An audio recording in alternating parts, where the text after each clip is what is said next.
שלום, אני יואב בר יוסף, פסיכולוג בהתמחות רפואית, מטפל במצבי סטרס, חרדה וטראומה. בזמן שאני מצלם את הסרטון הזה, אנו עוברים ימים קשים וכואבים. המלחמה שאנו נמצאים בה משפיעה על כולנו בדרכים שונות. תחושות של חרדה ומתח הן נורמליות ומובנות לחלוטין, במצב כל כך לא נורמלי. הן לא חולשה או משהו שיש להתבייש בו, אלא תגובות טבעיות וצפויות. מצד שני, חרדה ומתח עלולים להציף אותנו, להתיש, לייאש, דווקא בתקופה שאנחנו זקוקים למשאבים נפשיים ופיזיים. לכן בסרטון הזה נלמד איך להפחית מתח וחרדה בזמני חירום. קודם כל, נבין למה אנחנו מרגישים חרדה ומתח, ולאחר מכן נכיר טכניקות גופניות שעוזרות מולם.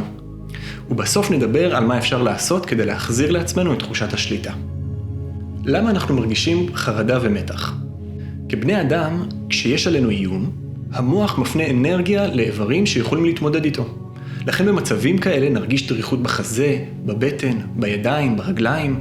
זו תגובה שמועילה לנו כשהאיום ברור ומוגדר.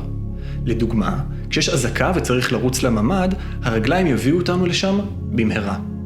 הבעיה מתחילה כשאנחנו נתקלים באיומים מתמשכים, לא מוגדרים, לא מוגבלים בזמן, כמו האירועים הקשים שאנחנו חווים כעת. במצבים כאלה אין לגוף דרך לפרוק את האנרגיה שהצטברה בו, והיא נשארת תקועה. ואז אנחנו חווים חרדה ומתח. חרדה ומתח אלו תחושות לא נעימות, ובעיה יותר גדולה היא שלחוות אותן לאורך זמן מוציא אותנו מאיזון. לרוב יש איזון בין המערכת הקדמית במוח שאחראית על חשיבה רציונלית, לבין מערכת העצבים המרכזית שאחראית על אינסטינקטים. בזמן חרדה מערכת העצבים המרכזית מופעלת שוב ושוב ושוב. היא נעשית פעילה מדי וגורמת לנו להרגיש כל הזמן על הקצה. אנחנו עלולים להגיב בסערת נפש לידיעה בחדשות, פוסט ברשת ואפילו תרחיש שרק עבר לנו בראש. אז מה עושים? מפחיתים חרדה דרך הגוף. כשמבינים שלחרדה יש בסיס גופני, זה מאפשר להיעזר בגוף כדי להפחית אותה. יש הרבה טכניקות מוכחות להרגעת מערכת העצבים ולהשבת האיזון הנפשי. בסרטון הזה נכיר 4 מהן. הטכניקה הראשונה נקראת נשימה שרפתית. שימו יד אחת על הטבור ויד שנייה על החזה. ועכשיו, לשאוף אוויר מהאף, לנפח את הבטן, לנשוף מהפה ולרוקן את הבטן. ושוב, לשאוף מהאף, לנפח בטן, לנשוף מהפה ולרוקן בטן. עוד פעם ועוד פעם ועוד פעם. לפי מחקרים, 4 נשימות כאלה עשויות להספיק כדי להתניע תהליכים חיוביים בגוף. אבל כמובן, אפשר לנשום ככה כמה שרק צריך. הטכניקה השנייה היא תיאור תחושות פיזיות. נאמר לעצמנו בקול או בשקט מה אנו מרגישים בגוף. במקום לומר אני בחרדה, עדיף להגיד יש לי מועקה בבטן או כובד בחזה וכן הלאה. בנוסף נגדיר את גבולות הגזרה של התחושה הלא נעימה. איפה היא מתחילה, איפה היא מסתיימת, האם היא משתנה כשמתמקדים בה, האם אוכל או מנוחה מפחיתים אותה וכן הלאה. בדרך הזו מפעילים את המערכת הרציונלית במוח על חשבון מערכת העצבים המרכזית. הטכניקה השלישית היא פעילות גופנית. התעמלות, ספורט, מה שמעדיפים. נסו לזוז, להוציא אנרגיה. אני יודע, זה קשה לפעמים בזמן חרדה, אבל אפילו קצת תנועה תעזור. פעילות גופנית משפרת את האיזון בין המערכות בגוף, וזו גם דרך להירגע יחד, הורים וילדים, חברים או בני זוג. הטכניקה הרביעית היא אימון קשב. זו שיטה שנקראת ATT, ראשי תיבות של Attention Training Technique. היא מומלצת ומוכחת מחקרית. באימון כזה, אנו שמים לב בכל פעם לפרט אחד מתוך בליל של גירויים. לדוגמה, נסו לשמוע שיר שאתם אוהבים. התרכזו רק בתופים. לאחר מכן רק בגיטרה.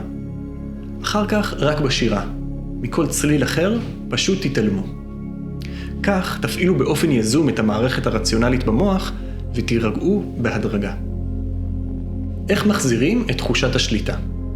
עד עכשיו דיברנו על דרכים גופניות ותפיסתיות להפחית חרדה ומתח. אבל כדי לחזק את החוסן הנפשי שלנו לאורך תקופה, חשוב לחזק את תחושת השליטה על חיינו.